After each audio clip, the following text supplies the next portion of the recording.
시청자와 함께하는 시민데스크. 오늘 시청자 비평 리뷰 Y에서는 연말 연초 우리가 놓친 사회 이면의 모습은 없는지 내 이웃의 삶을 들여다본 YTN 사회부 보도와 함께합니다. 에필로그 Y 시간. 카타르 현지에서 뜨거웠던 월드컵 열기를 생생하게 전달한 허재원 기자와 함께합니다. 시청자 관심이 집중된 이번 주 뉴스는 어떤 소식일까요? 시청자 브리핑 시시콜콜 위클리픽. 여러분의 목소리로 채워집니다.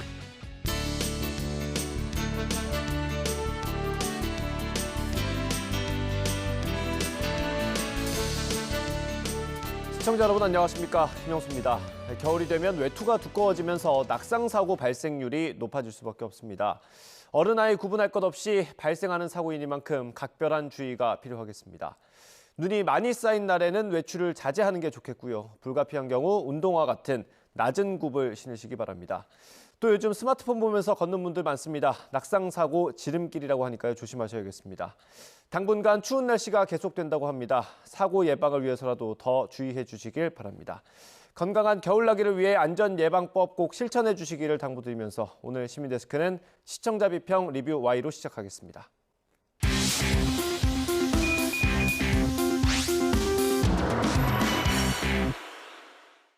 세 분 어서 오십시오. 안녕하십니까?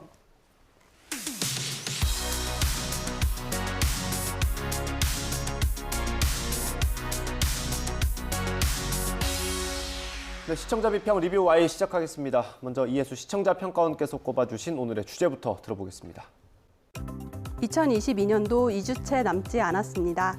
한 해를 정리하는 차분한 분위기와 새해를 기다리는 설렘이 공존하는 시기인데요. 오늘 리뷰 Y에서는 연말연시의 마음을 포근하게 데워준 보도를 살펴보면서 그 분위기에 휩쓸려 자칫 놓칠 수 있는 취약층의 삶을 조명한 사회부 보도를 살펴보겠습니다. 네, 들으신 대로 오늘 사회부 보도 집중적으로 살펴보겠습니다. 먼저 취약계층 관련된 보도를 먼저 살펴주셨네요. 네, 요즘 날씨가 참 춥죠.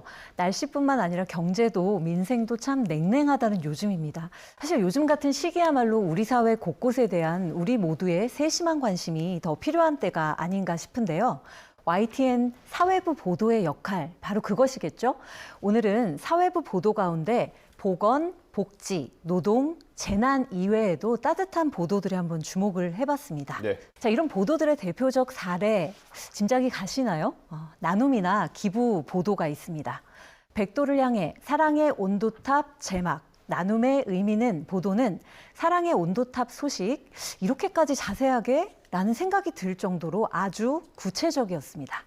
본 보도는 기부자의 비율, 사례, 사용처 등을 면밀하게 소개함으로써 시청자의 공감과 그리고 관심을 유효적절하게 끌어냈다고 생각을 하는데요. 다만 기부나 나눔 관련 보도가 양적, 시기적으로 다소 아쉽다라는 점을 피력하고 싶습니다. 기부나 나눔 관련 보도를 양적으로 확대하고 그 시기 역시 앞당겨서 시청자들의 공감과 인식의 지평을 넓히는 계기들을 많이 만들어주셨으면 합니다. 같이 고민할 필요가 있을 것 같고요. 겨울철 좀 많은 기사들이 있습니다. 계절적인 특성을 보이는 것들이 좀 있지 않습니까?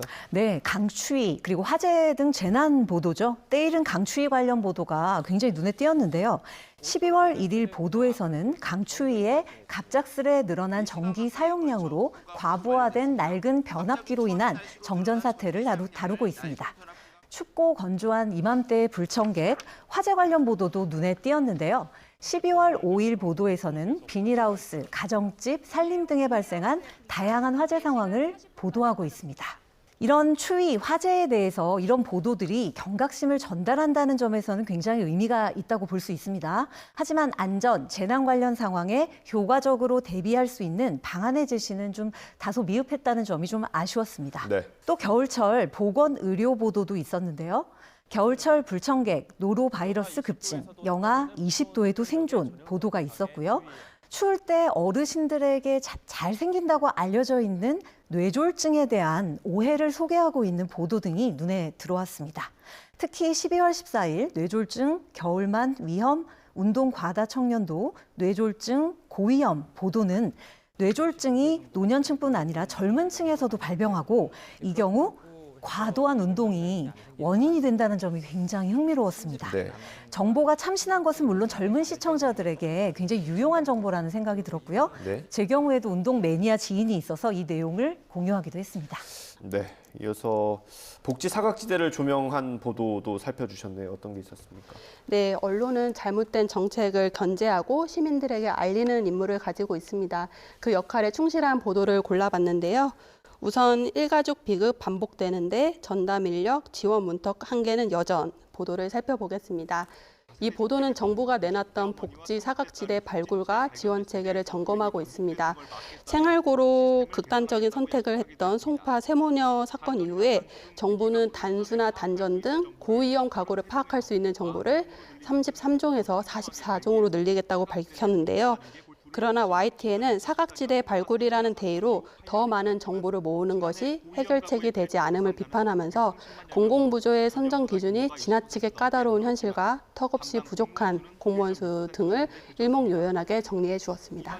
네, 말씀해 주신 부분에 저도 공감을 하는데요. 다만 그 근거로 과도한 선정 기준을 이유로 꼽는 전문가의 인터뷰를 보도했는데요. 대체 기준이 얼마나 과도한 것인지 또 선정 기준은 그렇다면 어떻게 바뀌어야 하는지 구체적인 논의들이 빠져 보도의 한계를 드러냈습니다. 네, 박사님께서 중요한 지적을 해주셨는데요. 이어서 지상으로 가면 월 20만 원, 서울시 반지하 대책 의문 여전 보도도 지난 여름에 수해 이후에 관심에서 멀어진 반지하 대책을 점검해 주고 있습니다. 정부는 반지하 가구가 지상으로 이주할 경우 2년간 한 달에 20만 원씩 지원한다는 반지하 바우처를 운영 중입니다. 그러나 YTN은 그 금액이 지상으로 올라가기에 턱없이 부족할 뿐만 아니라 이 재정 지원이 취약계층의 실질적인 주거 수준을 끌어올릴 수 없음을 지적하고 있습니다.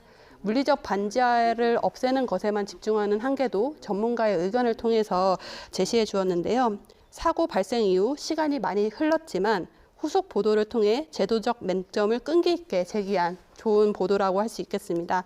또 연말에 들뜬 분위기 속에서 여전하지만 잊혀질 수 있는 현실의 문제들을 공론의 장으로 끌어내고 정치권의 제도 개선을 촉구했다는 점에서도 공익적 가치가 높다고 평가됩니다. 연말엔 사실 우리 사회의 어떤 선행과 미담을 조명하는 뉴스로 채워지기 마련인데요.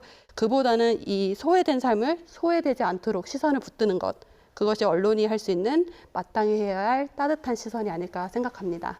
네, 공감하고요. 발달장애인 23% 모든 일상 도움 필요 내년부터 국가가 책임진다 보도에서는 발달장애인 돌봄 서비스 시간이 늘어난다는 반가운 소식을 전하고 있는데요. 문제는 오해를 불러일으킬 수 있는 다소 과장된 헤드라인입니다. 돌봄 서비스 시간의 확대가 최종증 장애인에게 한정되고 그 최종증의 기준조차 여전히 논의 중이라는 점에서 국가가 책임진다는 표현이 적절했나 점검이 필요해 보입니다. 무조건 대책을 반기기보다 한계와 실효성을 구체적으로 지적하는 건 역시 필요하다는 생각입니다. 저는 후속 보도를 기대하는 마음으로 하나를 골랐는데요. 고독사 5년 새 40% 급증, 절반은 5, 60대 남성 보도는 고독사가 증가하고 있는 문제를 다루면서 그 절반이 노인이 아니라 5, 60대 남성이라는 점을 지적을 했습니다. 그리고 그 시각적 자료와 함께 그 다양한 원인을 입체적으로 다뤄주기도 했는데요.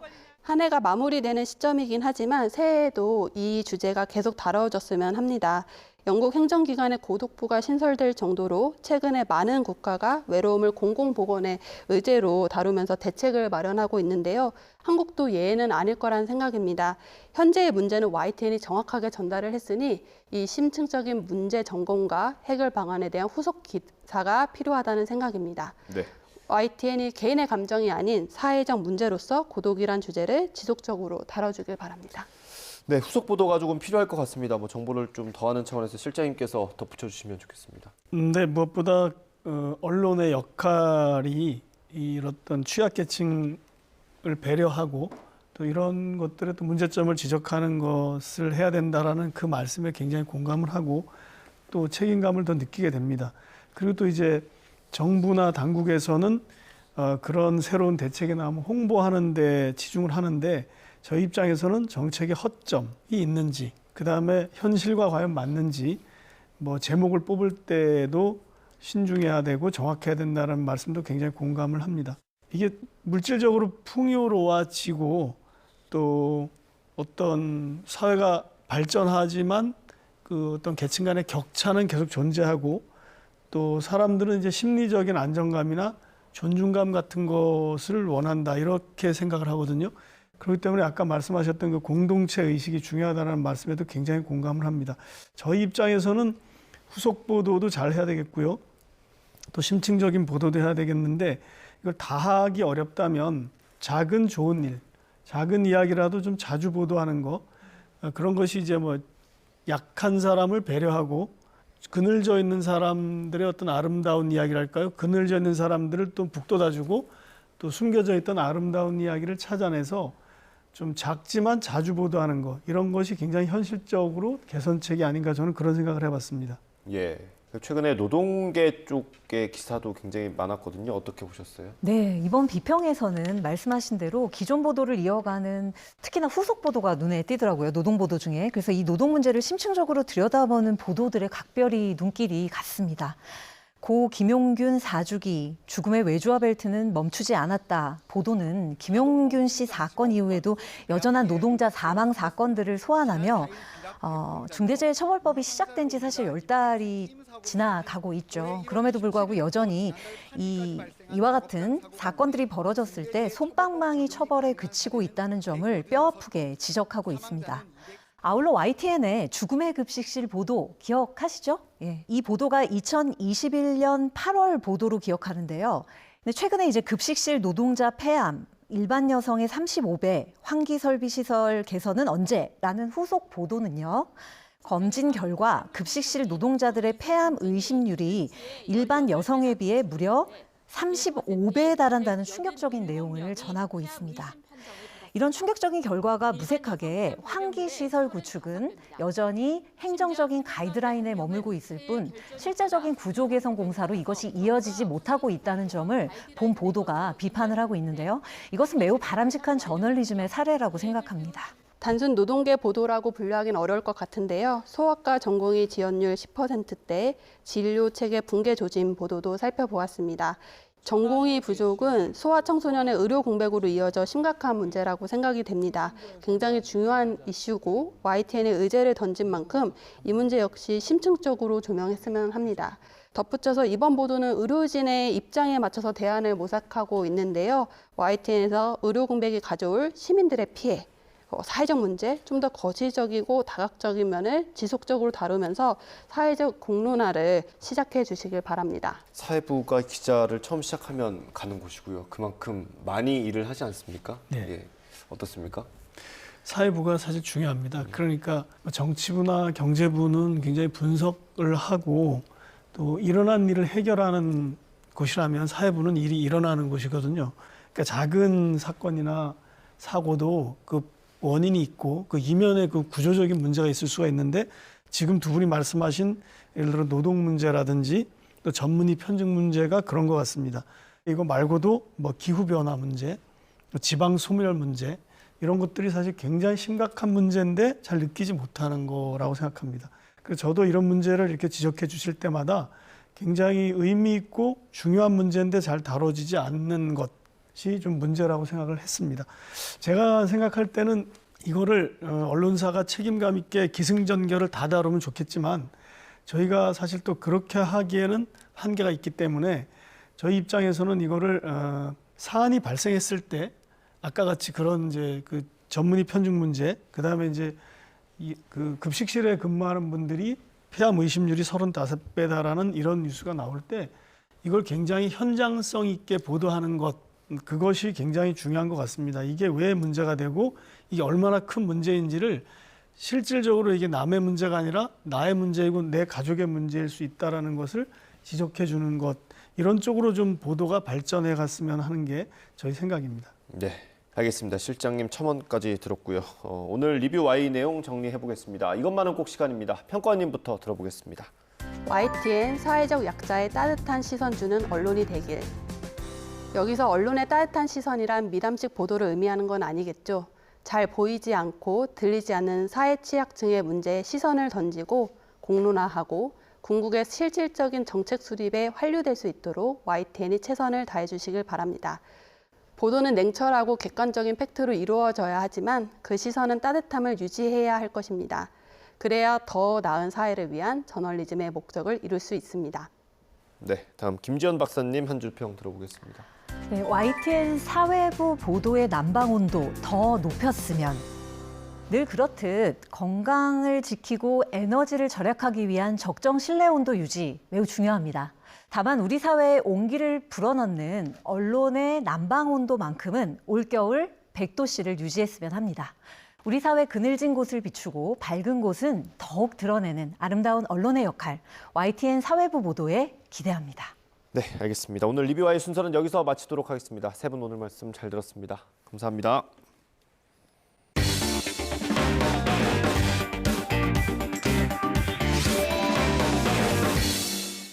YTN의 다른 방송에선 볼 수 없는 프로그램 제작 뒷얘기를 들어보는 에필로그 Y 시간입니다.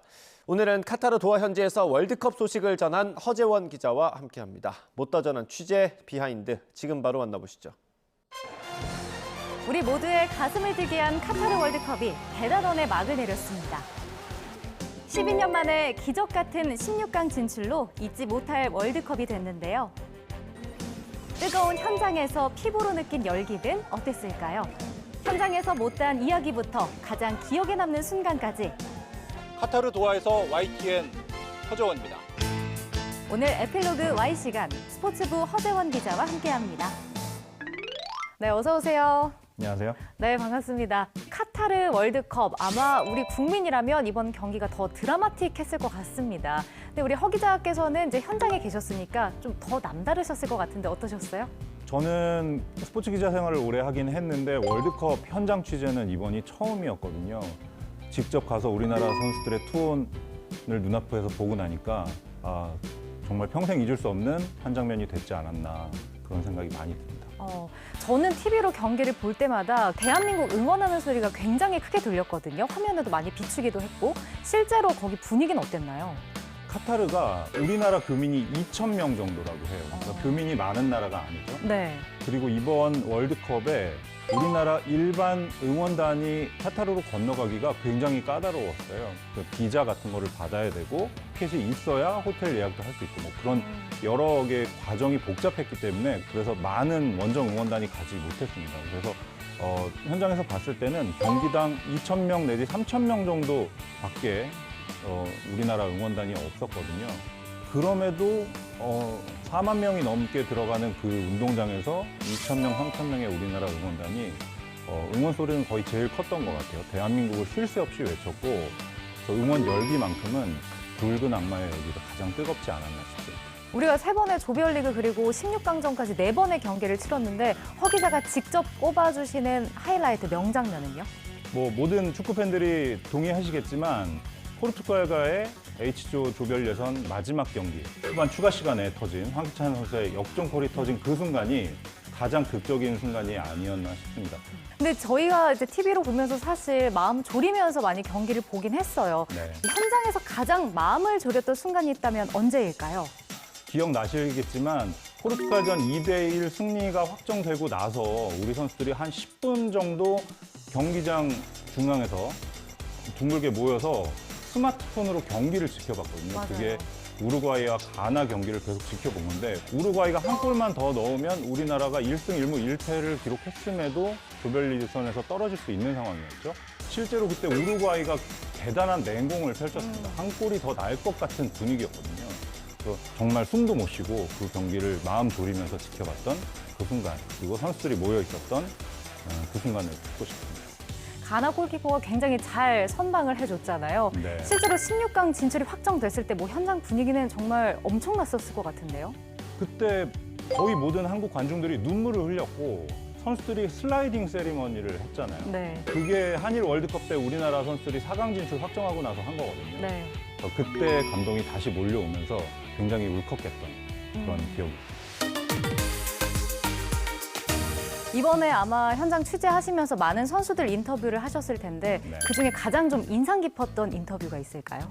제가 스포츠 기자 생활을 길게 했고 수많은 선수들의 수많은 인터뷰를 현장에서 했는데 손흥민 선수의 한마디 1%의 가능성만 있다면 저는 앞으로 달려나가겠습니다. 그 말은 아마 평생 잊지 못할 것 같은데요. 손흥민 선수가 우루과이전을 3주 앞두고 얼굴뼈가 4군데가 골절이 됐어요. 굉장한 중상이었죠.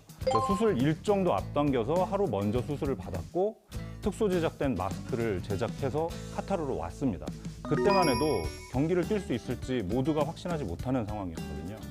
바로 다음 날 훈련장에 나왔습니다. 유니폼을 입고 마스크를 차고 훈련을 소화를 했어요.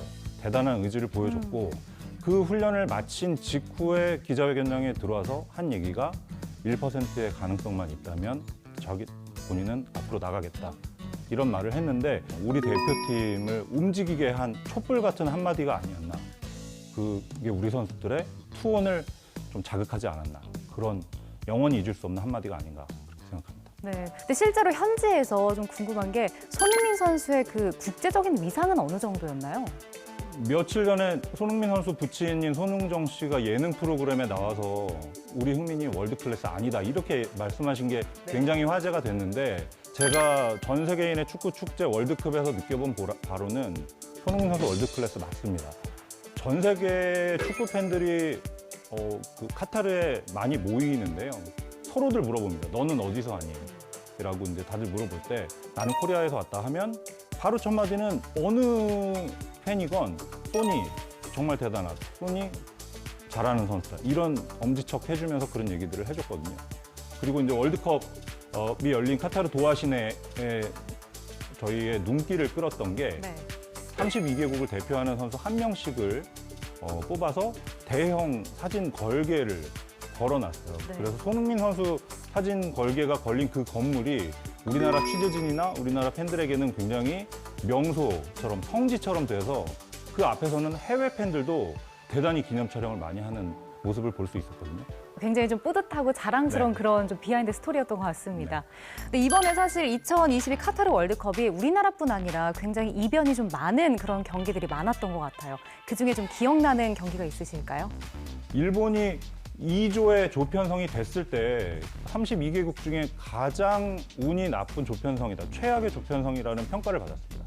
독일, 스페인과 죽음의 조에 들었다고 했는데 독일과 스페인을 일본이 둘 다 이겼어요. 둘 다 2대1로 이겼는데 저는 이제 축구 기자로서 많은 의미가 있는 역전승이었다고 보여지는데요. 뭐 일본이 우리나라보다 몇 배 이상 유럽에 진출해 있는 선수들이 많습니다. 그렇기 때문에 유럽의 선진 축구를 많이 접해본 선수들이고 유럽이나 남미의 선진 축구와 대적했을 때 더 이상 두려움이 없다는 뜻이겠죠. 실제로 김민재 선수가 이제 일본이 부럽다라는 그런 소신 발언을 하기도 했습니다. 이게 뭐 국제 무대에서 뛰는 선수들이 많기 때문에 그런 얘기를 했던 걸까요? 정확히 말하면 국제 무대라기보다는 유럽 무대라고 보시는 게 맞습니다. 그래서 일본 축구의 요즘 수준을 평가할 때 가장 많이 하는 소리가 우리나라와 라이벌이잖아요. 그래서 A 대표팀과 A 대표팀이 붙으면 항상 팽팽한 경기를 하지만 일본의 축구 수준은 우리나라 A 대표팀 같은 팀을 10팀은 만들 수 있다. 이런 말들을 많이 합니다. 그런 정도로 유럽 무대, 선진 축구를 접하고 있는 일본 선수들이 굉장히 많이 나가 있다는 얘기거든요. 그래서 김민재 선수도 그런 답변을 한 것으로 보이고 우리나라 선수들도 더 많이 유럽 무대로 진출해서 선진 축구를 익힌다면 4년 뒤 월드컵의 전망이 더욱더 밝아질 거라고 예상합니다. 네, 이번 카타르 월드컵은 돼지고기 못 먹는 나라 그리고 금주 등 좀 유례없는 월드컵이었는데 현지 분위기는 좀 어땠나요? 축구 볼 때 항상 필요한 게 뭘까요? 맥주와 치킨이잖아요. 네. 치맥을 즐길 수 없는 월드컵이었기 때문에 우리나라 팬들은 굉장히 아쉬워하는 모습을 보였고 해외 팬들은 더 하죠. 뭐 프리미어리그 보시면 알겠지만 경기장에서 맥주를 마시는 게 일반화돼 있기 때문에 굉장히 아쉬운 모습들이었는데 단 한 군데 팬 페스티벌이라고 하는 지역을 지정을 해서 거기서 맥주를 저녁 7시부터 팔았어요. 그래서 그 지역에는 전 세계에서 온 축구 팬들이 정말 많이 모이고 정말 축제의 한마당이었고 월드컵의 열기를 더욱더 피부로 느낄 수 있는 그런 팬 페스티벌 장이 있었습니다. 12년 만에 16강 진출로 이제 4년 뒤 월드컵이 더 기대되는데요. 스포츠부 기자가 말하는 다음 월드컵을 기대해봐도 좋은 이유는 뭘까요? 주장 손흥민 선수가 올해 92년생이니까 30살이었는데 4년 뒤 북중미 월드컵에는 34살이죠. 충분히 자기 기량을 여전히 발휘할 수 있는 나이이고 우리 대표팀에서 가장 핵심 역할을 했던 미드필더 황인범 그리고 수비수 김민재 선수는 96년생. 아직까지도 26살로 굉장히 젊습니다. 네. 그리고 일약 국민 스타가 된 조규성 선수는 25살이거든요. 이 선수들이 4년 뒤에는 29살, 30살이 되기 때문에 축구 선수로서 가장 전성기를 달리고 있는 나이가 됩니다. 우리의 모두 국민 동생 이강인 선수는 아직 21살이기 때문에 네. 월드컵 아직 3번, 4번 더 나올 수 있습니다. 우리나라의 축구 대표팀의 미래가 굉장히 밝다고 볼 수 있겠습니다. 네, 지금 언급해주신 우리 젊은 선수들이 4년 뒤에는 더 좋은 경기를 펼칠 수 있을 것으로 좀 기대가 됩니다. 우리 허재원 기자도 앞으로 스포츠 축제 소식 더 많이 전해주시길 기대할게요. 오늘 함께해 주셔서 고맙습니다. 감사합니다.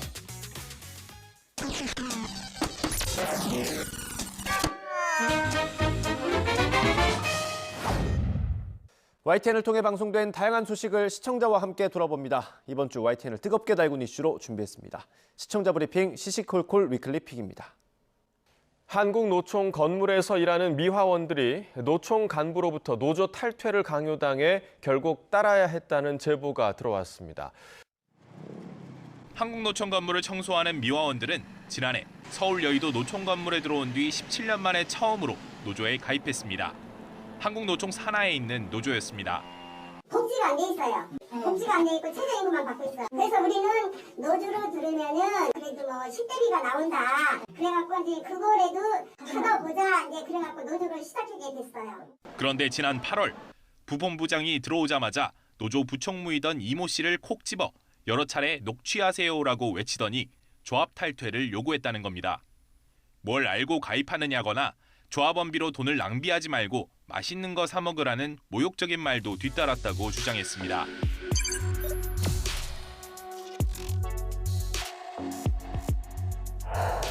노동장 타라고 하고 그거 한 적은 나는 하나도 없어요. 노동장 타라. 내가 노동장을 갖다가 마음대로 돌아다니는 사람인데.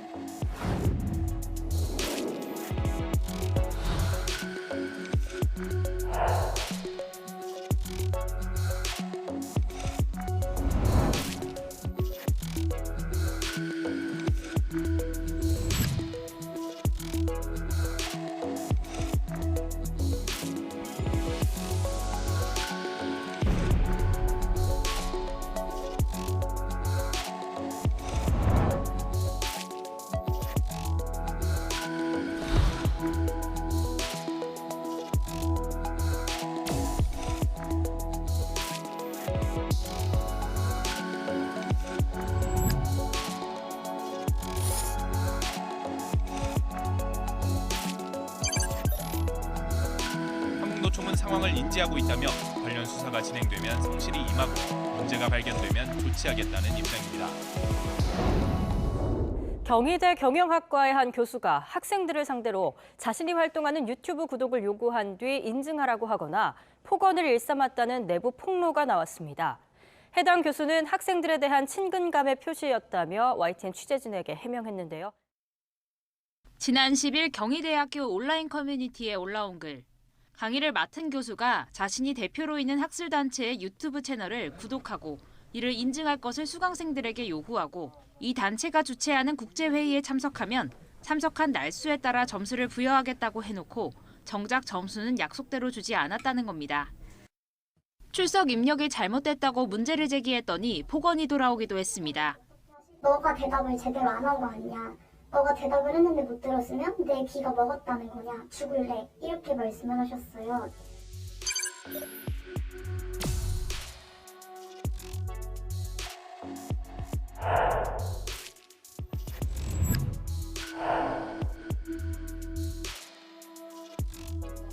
친근감의 표시나 학생과 상대들 간에 그런 식으로 서비스라고 생각해요. 세계적인 각을 갖다가 접할 수 있는 기회를 주는 건데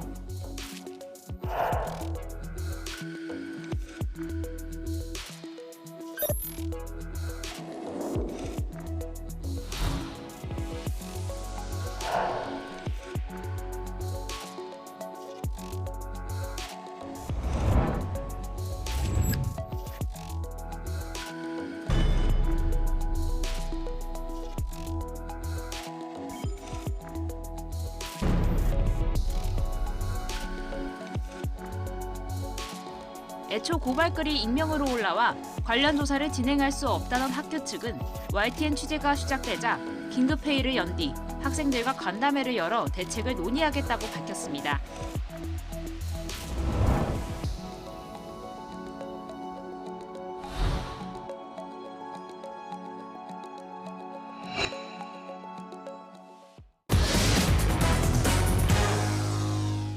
네, 시민데스크는 시청자 목소리로 YTN을 더 깊이 되돌아봅니다. 방송에 대한 여러 의견들 SNS와 홈페이지, 전화로 남겨주시고요.